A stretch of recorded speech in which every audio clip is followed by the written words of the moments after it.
The question is, have the Browns kind of turned that culture around? Joe Bitonio, about the culture that now exists, at least what he believes in that Browns locker room.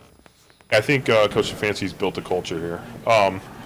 It's a resilient. I mean, we talk about smart, tough, accountable, resilient team. He probably says that every day, and that's something we focus on. And I think he's built that, and I think Andrew Berry's built that with the guys he's brought in, the people he's brought in. Revamping the D-line this year with the guys that he brought in, I think tremendously changed the culture on that side of the ball and for the team.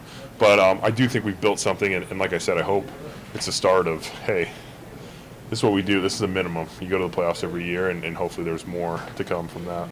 Yeah, I think you keep the structure here, obviously, Andrew Berry, Coach Stefanski. And I think the main core of guys is going to be back, and I think those guys carry on the culture. But I think we learned, what it takes to be resilient, and obviously, like you said, each year is different, but I think the main core is going to be back, and the main core can carry that over and be like, hey, this is what we went through. Hopefully we don't have to go through anything like that again, but this is what we went through last year. We had 11 wins. We made the playoffs. Scott, I know you wrote an article before the game just about the way this the team and the guys felt about it. Take us through that.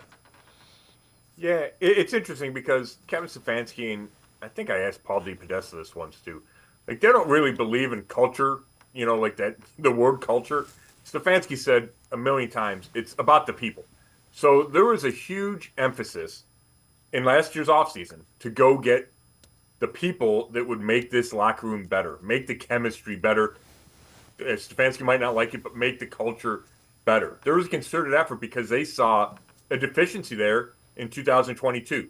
They go out and get guys like Dalvin Tomlinson and Shelby Harris and Maurice Hurst II and Rodney McLeod and Juan Thornhill and a number of guys that they thought would have a positive impact, joining guys like Bitonio and Anthony Walker Jr.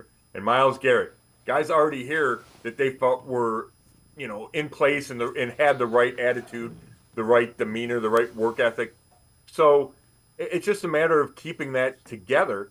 But they figured out ways to cultivate that as well, right? The trip to the Greenbrier, guys rolled their eyes at that, right? Players, and then they went, and now I can't tell you how many times during the course of the year guys pointed to Greenbrier, to that trip, as like a really seminal moment in this team coming together. And then it continued, and it was guys going out to dinner, guys supporting each other during the bye week. I wrote a story back then about guys traveling to New York for Obo Okoronkwo had a photography exhibit, and guys flew to New York during the bye week to go see it, which they obviously don't have to do, but it's a sign of how close they'd become. And that closeness led to better communication on the field, better play on the field. This is them saying that. And you would expect that to continue. Now, you got to be careful with it, and you can't ignore it.